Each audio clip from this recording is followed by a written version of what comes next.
حکمت کی باتیں سیکھیے، تفسیر قرآن جان کر۔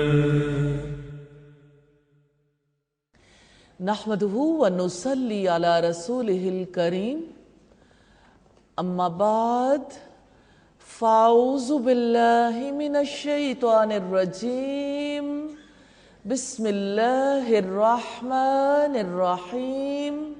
رب اشرح لی صدری ویسر لی امری واحلل عقدۃ من لسانی یفقہوا قولی۔ اللہ کے پاک نام سے 27ویں پارے کا آغاز کرتے ہیں۔ آئیے پہلی 3 آیات کی تلاوت سنتے ہیں۔ قال فما خطبكم أيها المرسلون قالوا إنا أرسلنا إلى قوم مجرمين لنرسل عليهم حجارة من طين۔ یہ ابراہیم علیہ السلام کے پاس فرشتوں کی آمد کا وقت ہے۔ انہیں دیکھ کے ابراہیم علیہ السلام گھبرائے تھے، لیکن ان کے لیے بھونا ہوا بچھڑا لائے تھے۔ مہمان نوازی ابراہیم علیہ السلام کے ایمان کا تقاضا تھی۔ جانتے نہیں تھے کہ یہ فرشتے ہیں۔ جب یہ خبر مل گئی کہ وہ خاص مقصد کے لیے آئے ہیں، اس موقع پر انہوں نے سوال کیا، کہا ہے فرشتوں آپ کا کیا معاملہ ہے؟ ابراہیم علیہ السلام کو اور ان کے گھر والوں کو بیٹے کی ولادت کی خبر دی تو بشارت پا کر انہوں نے ان کی آمد کا مقصد پوچھا۔ انہوں نے کہا بلا شبہ ہمیں گنہگار لوگوں کی طرف بھیجا گیا، یعنی قوم لوط کی جانب جو کہ بدکاری میں مبتلا تھی، تاکہ ہم ان پر مٹی کے پتھر پھینکیں جو حد سے گزرنے والوں کے لیے آپ کے رب کی جناب سے نشان زدہ ہیں۔ یعنی کنکروں کی یا تو مخصوص علامات تھیں جس کی وجہ سے پہچان لیا جاتا تھا کہ یہ عذاب کے لیے۔ ہم نے اس میں جو ایمان والا تھا اس سے نکال لیا تو ہم نے اس میں مسلمانوں کے ایک گھر کے سوا کوئی نہیں پایا، یعنی لوط علیہ السلام کے گھر میں ان کی 2 بیٹیاں اور کچھ ایمان والے تھے، ان کی بیوی ایمان والوں میں شامل نہیں تھی۔ اور ہم نے اس میں ان لوگوں کے لیے نشانی چھوڑ دی جو دردناک عذاب سے ڈرتے ہیں۔ اللہ تعالیٰ نے قوم لوط کی ہلاکت کے بعد زمین پر آثار چھوڑے۔ بعد میں آنے والی قومیں جب ان آثار پر سے گزرتی رہیں، اور آج بھی قوم لوط سب کے لیے عبرت کا نشان ہے۔ اتنا بدبودار پانی ہے جو اس علاقے میں بہتا ہے، بحر مردار، بحر میت کہتے ہیں۔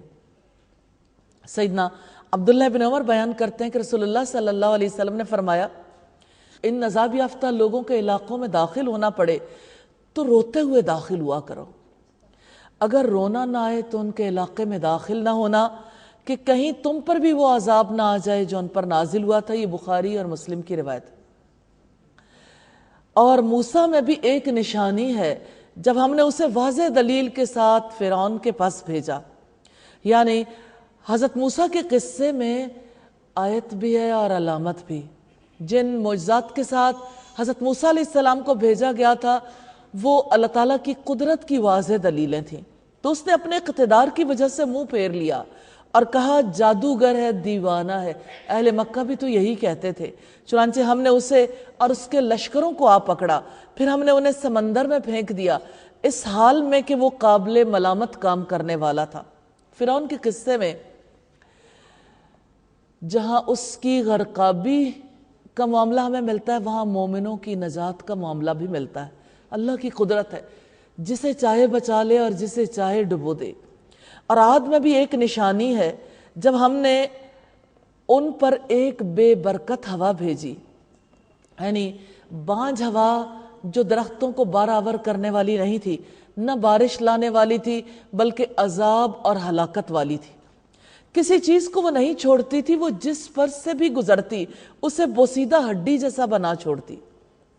اور سمود میں بھی ایک نشانی ہے کہ جب ان سے کہا گیا ایک وقت تک فائدہ اٹھا لو، اللہ تعالیٰ نے قوم سمود کے لیے اونٹنی کو نشانی کے طور پر بھیجا تھا، لیکن جب انہوں نے اس اونٹنی کو قتل کر دیا تو اس موقع پر کہا گیا کہ مزے لوٹ لو، اس کے بعد تم ہلاک کر دیے جاؤ گے۔ سو انہوں نے اپنے رب کے حکم سے سرکشی کی تو ایک زبردست کڑک نے انہیں جا پکڑا اور وہ دیکھ رہے تھے، یعنی ایک چیخ سے ان کے دل سینوں کے اندر پھٹ گئے، ان کے کانوں سے، ان کی آنکھوں سے، ان کے نتنوں سے، ان کے جسم کے ہر حصے سے لہو بہنے لگا۔ اپنے گھروں میں وہ اوندھے پڑے رہ گئے، پھر نہ انہوں نے کسی طرح کھڑے ہونے کی طاقت پائی اور نہ ہی وہ بدلہ لینے والے تھے۔ یعنی عذاب سے دہشت کا یہ عالم تھا کہ جو بیٹھا تھا، جس حالت میں بیٹھا تھا ویسے ہی بیٹھا رہ گیا، جو کھڑا تھا وہ کھڑا ہی رہ گیا، عذاب کا مقابلہ کرنے کی کوئی ہمت نہیں تھی۔ اور ان سے پہلے نوح کی قوم کو ہم نے ہلاک کیا، یقیناً وہ بھی نافرمان لوگ تھے۔ اللہ تعالیٰ کی فرما برداری کی بجائے انہوں نے بھی سرکشی کا رویہ اختیار کیا۔ پھر حضرت نوح علیہ السلام نے دعا کی کہ اے میرے رب میں مغلوب ہو گیا، آپ میری مدد فرمائیے۔ ثم اغرقنا بعد الباقین، اس کے بعد ہم نے باقی رہنے والوں کو غرق کر دیا۔ ان فی ذلک لآیہ، بے شک اس میں ایک نشانی ہے۔ وما کان اکثرہم مؤمنین، ان کے اکثر لوگ ایمان لانے والے نہیں تھے۔ رکوع نمبر 2 ہے، آئیے 3 آیات کی تلاوت سنتے ہیں۔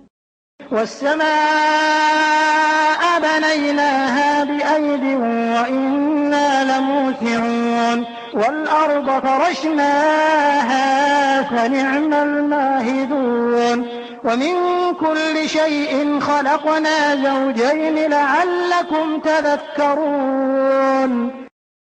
اور ہم نے آسمان کو اپنی قدرت سے بنایا، اور یقیناً ہم ہی بلا شبہ وسعت والے ہیں۔ وسعت والے آسمان وسیع رحمت والے رب کی قدرت کا پتہ دیتے ہیں، اور زمین کو ہم نے بچھایا، سو کیا ہی اچھا بچھانے والے ہیں۔ اور ہر چیز سے ہم نے جوڑا جوڑا پیدا کیا ہے تاکہ تم سبق حاصل کرو، یعنی غور و فکر کر کے اس نتیجے تک پہنچ جاؤ کہ عبادت کا مستحق، ہماری اطاعت، ہماری فرما برداری کا مستحق وہی ہے۔ تو اللہ تعالیٰ کی طرف دوڑو، فَفِرُّوا إِلَى اللَّهِ، اللہ کی طرف بھاگو۔ دنیا میں لوگوں کی بھاگ دوڑ، مال کی جانب، اولاد کی جانب، گھروں کی جانب، اپنے بزنس، اپنے کاروبار کی جانب رہتی ہے۔ رب العزت نے فرمایا فَفِرُّوا إِلَى اللَّهِ، قوتیں دی ہیں، صلاحیتیں دی ہیں، تمہیں مال دیا، تمہیں سب کچھ عطا کیا، اب تمہاری دوڑ کسی اور کی طرف ہو جائے۔ جس نے آنکھیں دی، اس کی دی ہوئی آنکھوں سے دیکھتے ہو، پھر نظر کسی اور چیز کی طرف لگاتے ہو۔ جس نے سماعت دی، کان اس نے دیے، قوتیں اس نے دی، پھر کان کسی اور چیز کی طرف لگاتے ہو۔ دل اس نے دیا، غور و فکر کرنے کی صلاحیت اس نے دی، پھر دل کسی اور سے لگاتے ہو۔ تو اللہ کی طرف دوڑو، بلا شبہ میں تمہیں اس کی طرف سے کھلا ڈرانے والا ہوں۔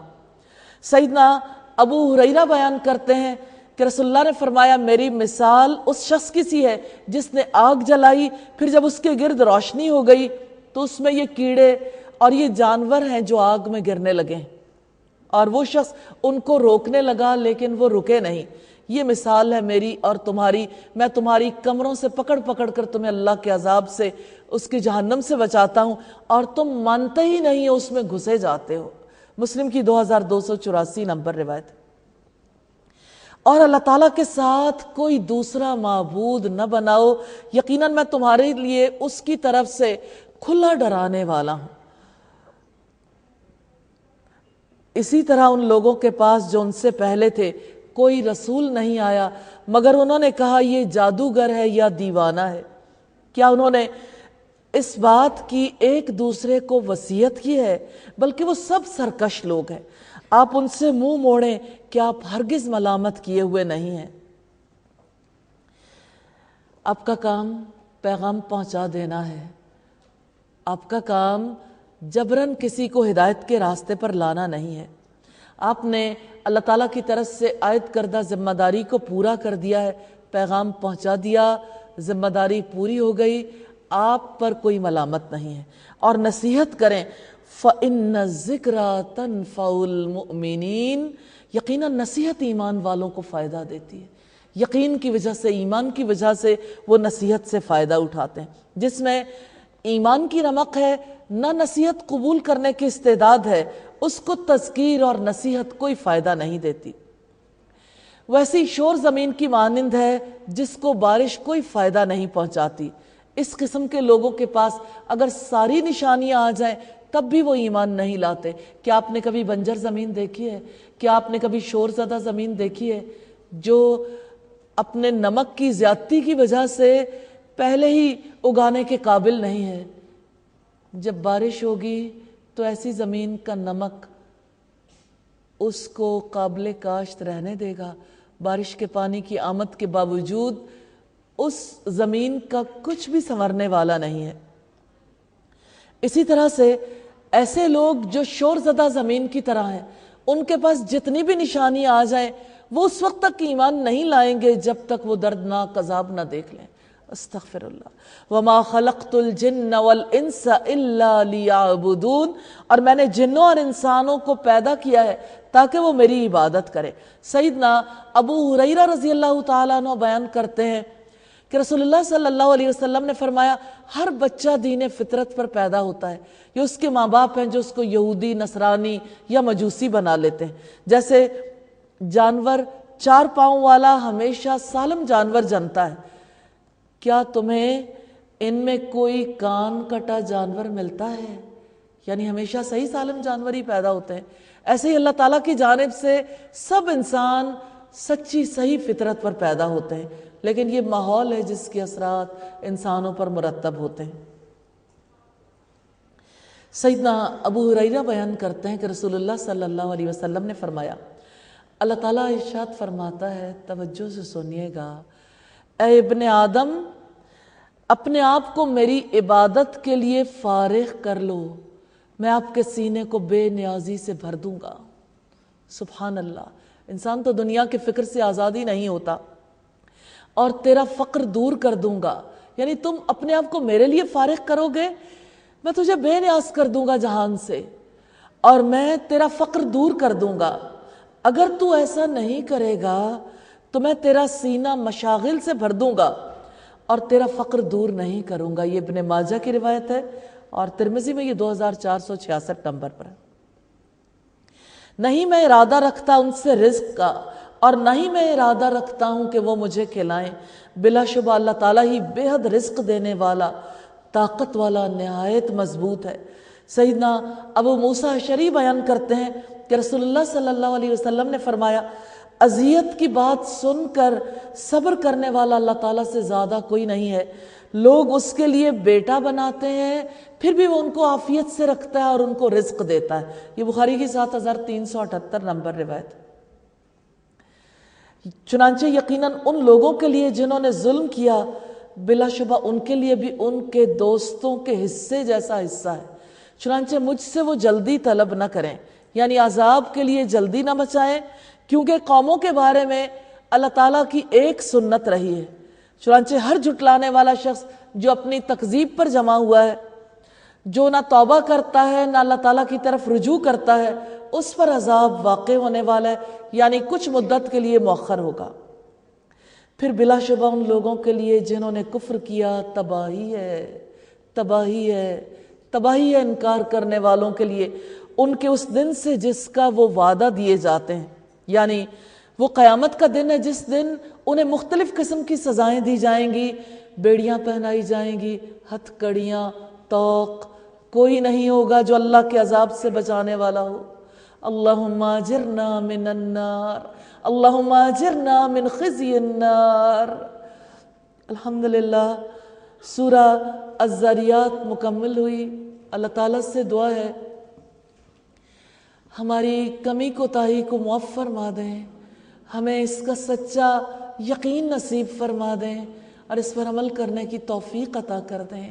یا اللہ ہمیں اپنی عبادت کے لیے فارغ کر لیجئے، الہی ہمیں توفیق دیجئے، الہی تو نے ہمیں اپنے لیے بنایا، الہی ہماری قوتوں، صلاحیتوں، ہمارے مال، ہماری زندگی کو اپنے لیے قبول فرما لیجئے۔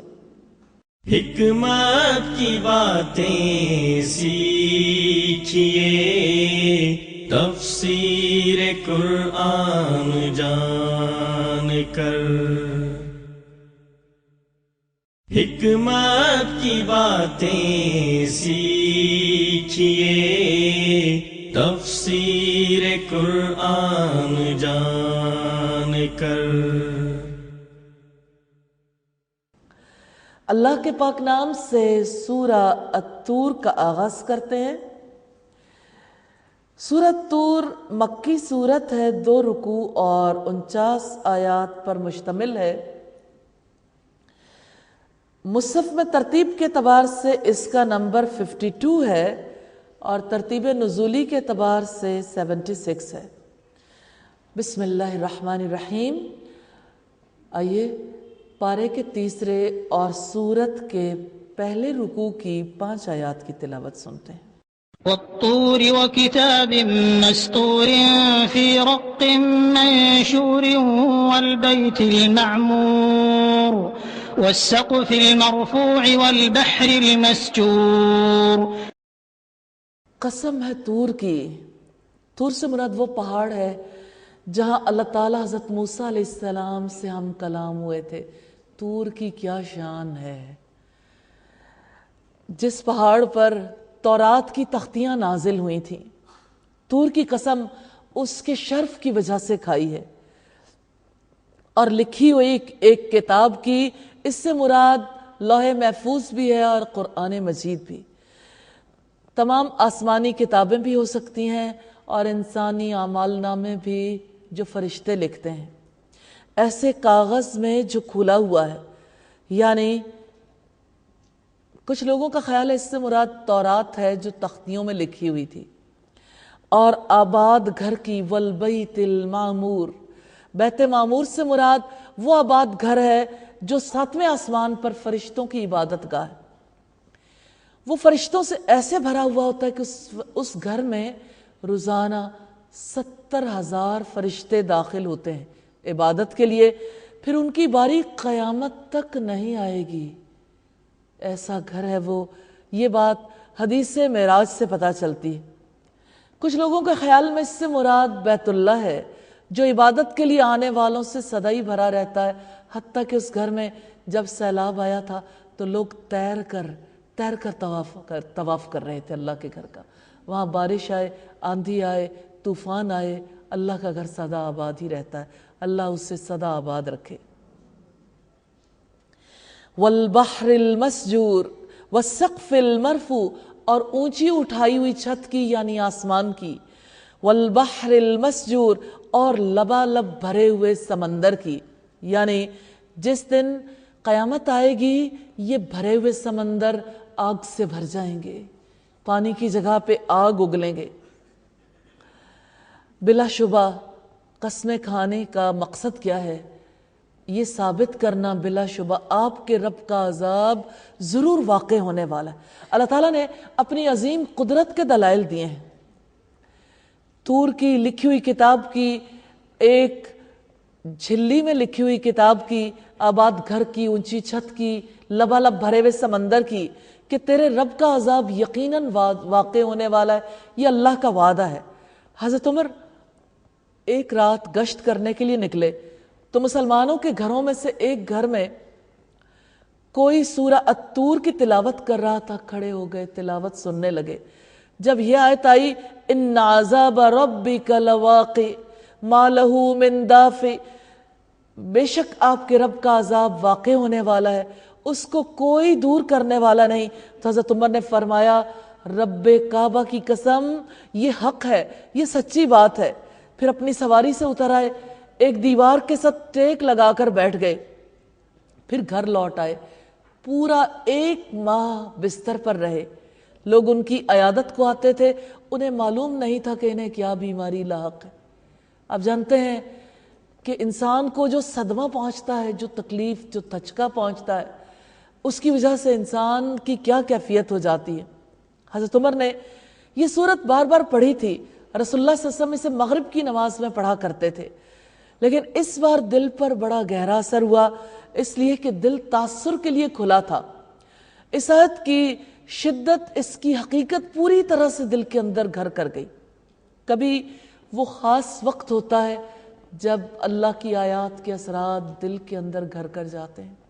اللہ تعالیٰ سے دعا ہے کہ ہماری زندگی میں بار بار ایسا وقت لائے، اور یہی صورت تھی جبیر بن مطعم رسول اللہ صلی اللہ علیہ وسلم سے اپنے قیدیوں کے معاملے کو حل کرنے کے لیے مدینہ آئے۔ آپ صلی اللہ علیہ وسلم مغرب کی نماز پڑھ رہے تھے اور یہی صورت تھی جو تلاوت کر رہے تھے۔ سنتے رہے، اتنی لاجک ہے آگے، اتنی ریزننگ ہے۔ جب صورت مکمل ہوئی، نبی صلی اللہ علیہ وسلم نے سلام پھیرا تو جبیر بن مطعم آئے، کسی اور کام سے تھے لیکن رسول اللہ کے پاس چلے آئے اور کہا ہاتھ بڑھائیے، میں آپ سے بیعت کرنا چاہتا ہوں، اور اسی وقت وہ مسلمان ہو گئے۔ اس اعتبار سے اس صورت کو بہت ہی توجہ سے سننے کی ضرورت ہے۔ اللہ تعالیٰ سے دعا ہے یا اللہ اس صورت کے نورانی اثرات ہمارے دل پر بھی ڈال دیجئے، ہماری زندگی کو بھی اس نور کے حالے میں لے آئیے۔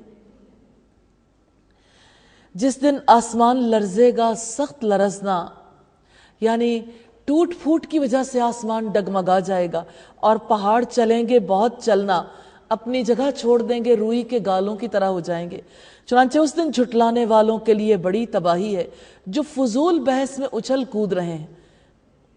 جس دن انہیں دھکیلا جائے گا جہنم کی آگ کی طرف، سخت دھکیلا جانا، یہ ہے وہ آگ جسے تم جھٹلایا کرتے تھے۔ تو کیا یہ جادو ہے یا تم دیکھتے ہی نہیں ہو کہ دنیا میں تو تمہیں حق نظر نہیں آتا تھا، اب عذاب دیکھنے کے بعد بھی اندھے ہو گئے ہو، اب بھی یقین نہیں آتا، اب اسے بھی اسی طرح دیکھ رہے ہو جیسے قرآن کو دیکھتے تھے اور اندھے بن جاتے تھے۔ کیا یہ آگ جادو ہے جیسے کل قرآن کو جادو سمجھتے تھے؟ اصلوہا فاصبروا او لا تصبروا، اس جہنم میں داخل ہو جاؤ، پھر تم صبر کرو یا نہ کرو تم پر برابر ہے، تمہیں انہی اعمال کا بدلہ دیا جا رہا ہے جو تم کیا کرتے تھے۔ جہنمیوں کو احساس دلایا جائے گا دنیا میں جیسے تمہارے لیے نصیحت کرنا یا نہ کرنا برابر تھا، ڈرانا یا نہ ڈرانا برابر تھا، آج اسی طرح سے تم صبر کرو یا نہ کرو تمہارے لیے برابر ہے، تمہارے لیے وہی آگ ہے۔ یہ احساس اس لیے دلایا جائے گا کہ چیخو، پکارو یا خاموش ہو جاؤ، تمہاری غذا تو پی ہے، تمہارا پینا تو زخموں کا دھون غسلین ہی ہے، اور تمہارے لیے اوڑھنا اور بچھونا تو آگ ہی ہے۔ اپنے اعمال کی جزا کی وجہ سے جہنمی حسرت میں مبتلا ہو جائیں گے، چاہیں گے ایک بار دنیا میں پلٹنے کا موقع مل جائے، ہم نیک بن جائیں گے۔ رب العزت نے فرمایا ان المتقین فی جنات و نعیم، متقی لوگ بلا شبہ باغوں اور نعمتوں میں ہوں گے، یا اللہ ہمیں متقیوں میں شامل فرما لیجئے۔ وہ ان نعمتوں سے لطف اندوز ہونے والے ہوں گے، اس سے جو ان کے رب نے انہیں دیا، اور ان کے رب نے انہیں بھڑکتی ہوئی آگ کے عذاب سے بچا لیا ہے۔ خوب مزے سے کھاؤ اور پیو اس کے بدلے میں جو تم عمل کیا کرتے تھے۔ جیسے سورہ الحاقہ میں رب العزت نے فرمایا کُلُوا وَاشْرَبُوا ہَنِیًّا بِمَا أَسْلَفْتُمْ فِی الْأَیَّامِ الْخَالِیَہ، مزے سے کھاؤ اور پیو اپنے اعمال کے بدلے میں جو تم نے گزرے ہوئے دنوں میں کیے تھے۔ اس آیت سے پتہ چلتا ہے کہ ایمان کے ساتھ نیک اعمال ضروری ہیں۔ وہ صف بصف تختوں پر تکیہ لگائے ہوئے ہوں گے، اور ہم نے ان کا نکاح کر دیا سفید رنگت اور بڑی آنکھوں والی حوروں سے۔ جنتی بہت ہی عمدہ ترتیب کے ساتھ بیٹھیں گے، ایک دوسرے سے ملاقات کریں گے، اور اللہ تعالیٰ خوبصورت خواتین سے اہل جنت کا نکاح کر دیں گے۔ رکوع نمبر 4 ہے، آئیے تلاوت سنتے ہیں پہلی 2 آیات کی۔ فذكر فما أنت بنعمة ربك بكاهن ولا مجنون أم يقولون شاعر نتربص به ريب المنون۔ پس آپ نصیحت کریں کہ اپنے رب کے فضل سے آپ ہرگز نہ کاہن ہیں اور نہ ہی دیوانے ہیں۔ رسول اللہ صلی اللہ علیہ وسلم کو نصیحت کی جا رہی ہے کہ آپ پر اللہ کے فضل و کرم سے باقاعدہ وحی آتی ہے، آپ شیاطین کی دی ہوئی خبروں کی وجہ سے کاہن نہیں ہیں، کہ جو کلام آپ لوگوں کو پڑھ کر سناتے ہیں وہ حکمت بھرا کلام ہے، کسی دیوانے کی گفتگو نہیں ہے، کیا وہ کہتے ہیں کہ یہ ایک شاعر ہے جس پر ہم گردش زمانہ کا انتظار کر رہے ہیں؟ رسول اللہ صلی اللہ علیہ وسلم جو کلام پیش کر رہے تھے دلوں کو چھو رہا تھا.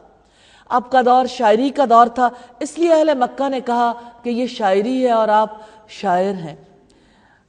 اور قریش یہ بات اس لیے کرتے تھے کہ ہم گردش دوراں کا انتظار کر رہے ہیں کہ زمانے کے حادثوں سے رسول اللہ صلی اللہ علیہ وسلم کو موت آ جائے تو ہمیں چین آ جائے جو اس دعوت کی وجہ سے ہم سے چھن گیا ہے.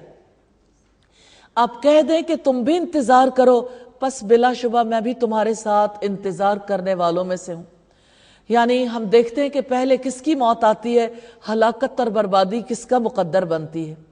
یا ان کی عقل انہیں یہی حکم دیتی ہے، یا وہ لوگ حد ہی سے گزرنے والے ہیں. اللہ تعالیٰ نے 2 سوال کیے ہیں. کیا ان کی عقلیں انہیں غلط اور جھوٹ بات کہنے کا حکم دیتی ہیں؟ یہ پہلا سوال ہے. یا دوسرا سوال یہ ہے، انہیں سرکشی اور گمراہی اور جھوٹے پروپیگنڈے پر ان کی عقل آمادہ کرتی ہے؟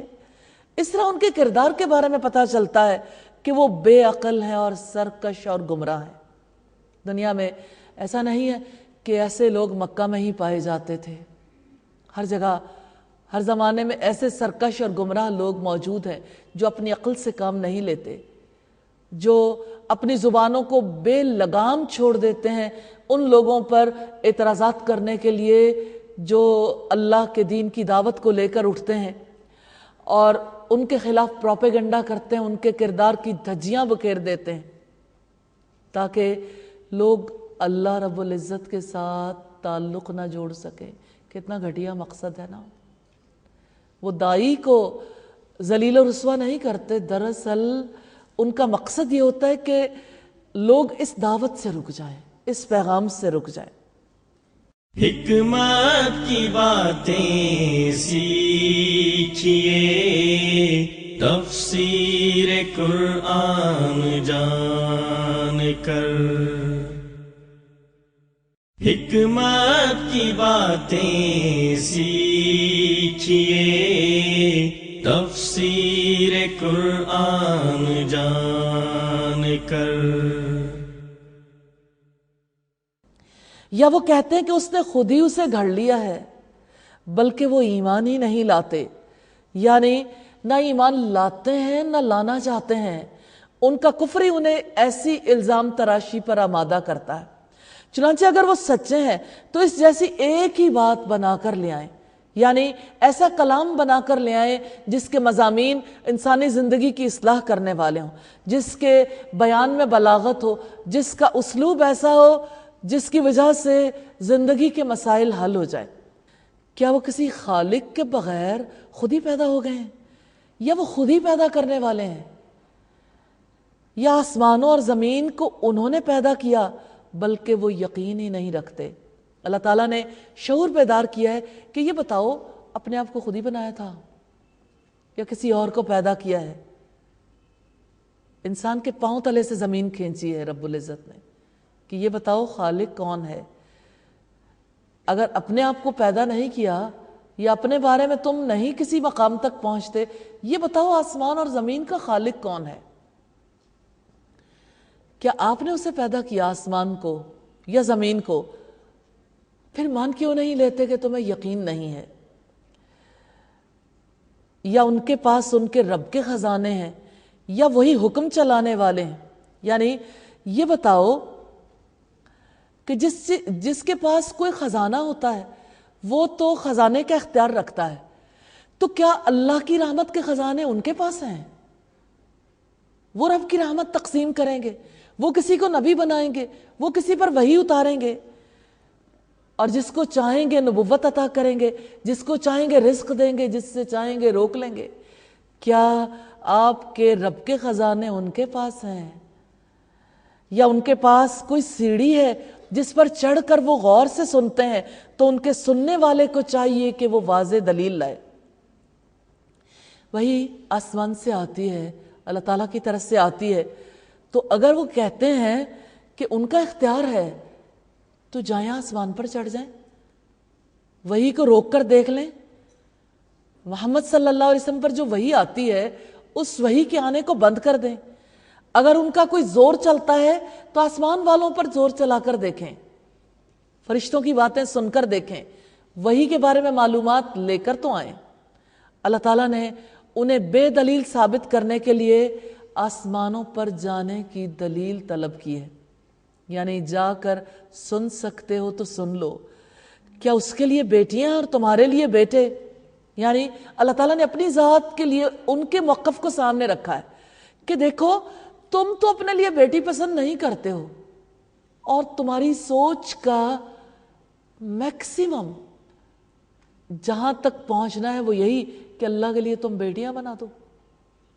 یعنی اللہ کو اتنا ہی بے وقت سمجھتے ہو، نعوذ باللہ، کہ تم تو بڑے زور آور ہو، اپنے لیے بیٹے پسند کرتے ہو، اور اللہ کو نہ تو اولاد کی ضرورت ہے اور نہ وہ کسی کی اولاد ہے، تم خود بیٹھ کر اس کے لیے بیٹیاں تصنیف کرتے ہو، لکھتے ہو، کہتے ہو، زبانوں سے گھڑتے ہو۔ ذرا غور تو کرو، تمہارا اپنے رب کے بارے میں تصور کتنا گھٹیا ہے، تم اس کو کتنا بے وقت سمجھتے ہو، بے قدر و قیمت سمجھتے ہو، نعوذ باللہ۔ یا آپ ان سے کوئی اجرت مانگتے ہیں؟ ایک اور سوال، ایک اور بات، اچھا یہ بتاؤ کہ آپ ان سے کوئی اجرت مانگتے ہیں جب آپ اللہ کا پیغام پہنچاتے ہیں، اللہ کی وحی سناتے ہیں، کہ وہ تاوان کے بوجھ سے بوجھل کیے جانے والے ہیں، یعنی ان کے سر پر اتنی چٹی ہے کہ اب وہ بوجھ تلے دب گئے ہیں کہ اتنا سب کچھ اس کے لیے مینج کرنا ہے، اس کی اتنی پیمنٹ کرنی ہے، اس کو اتنے خزانے دینے ہیں۔ کیا آپ ان سے کوئی اجرت مانگتے ہیں جس کی وجہ سے یہ بوجھل ہو گئے، اب یہ ایمان نہیں لا پاتے؟ ام عندہم الغیب فہم یکتبون، یا ان کے پاس کوئی غیب ہے کہ وہ لکھتے ہیں، یعنی وہ تقدیر کے فیصلے کرتے ہیں۔ تقدیر کے فیصلے تو کوئی پیغمبر بھی نہیں کر سکتا۔ اب محمد صلی اللہ علیہ وسلم کے خلاف اگر کچھ کر سکتے ہو تو کر دیکھو، نہ اب کچھ کر سکتے ہو، نہ مستقبل میں ان کے خلاف کوئی چال چل سکتے ہو، یا وہ کسی چال کا ارادہ رکھتے ہیں تو جن لوگوں نے کفر کیا وہی چال میں آنے والے ہیں۔ چال تو وہ چلنا چاہتے تھے، رسول اللہ کو ہلاک کرنا چاہتے تھے، اللہ تعالیٰ نے واضح کیا ان کی چال ان کے خلاف الٹ پڑے گی، اور الٹ گئی تھی، کیونکہ طے یہ کیا تھا کہ ہر قبیلے کا ایک ایک شخص اٹھے گا، ایک ہی وقت میں حملہ کریں گے اور رسول اللہ کو نعوذ باللہ ختم کر دیں گے۔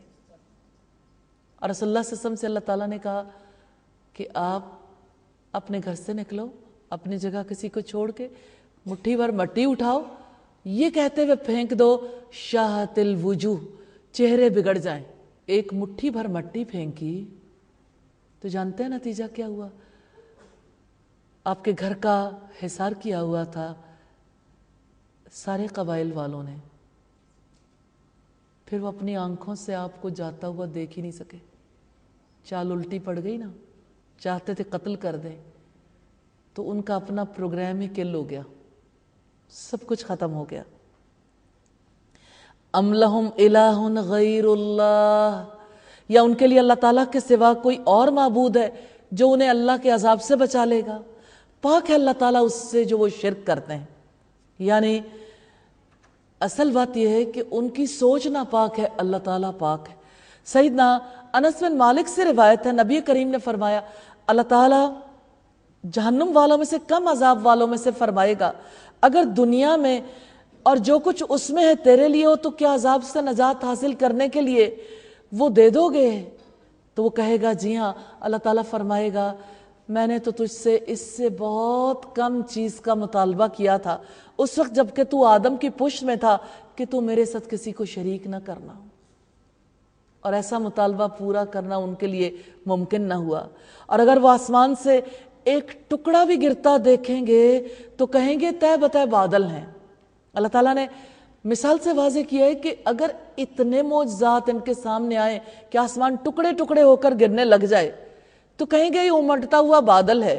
جیسے قوم عاد کا تصور خراب تھا ایسے ہی ان کا حال ہے۔ قوم عاد نے کس طرح سے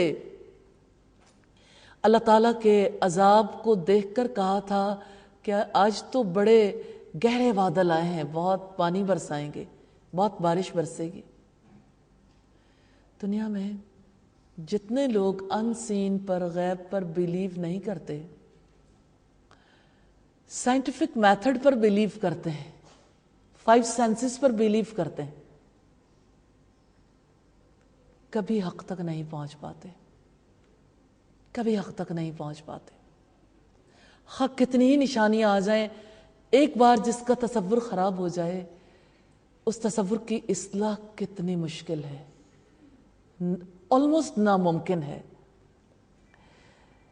پھر ایسے لوگوں کا کیا کیا جائے جن کا تصور کبھی سیدھا ہی نہیں ہوتا، جن کی سوچ کی کبھی اصلاح ہی نہیں ہوتی۔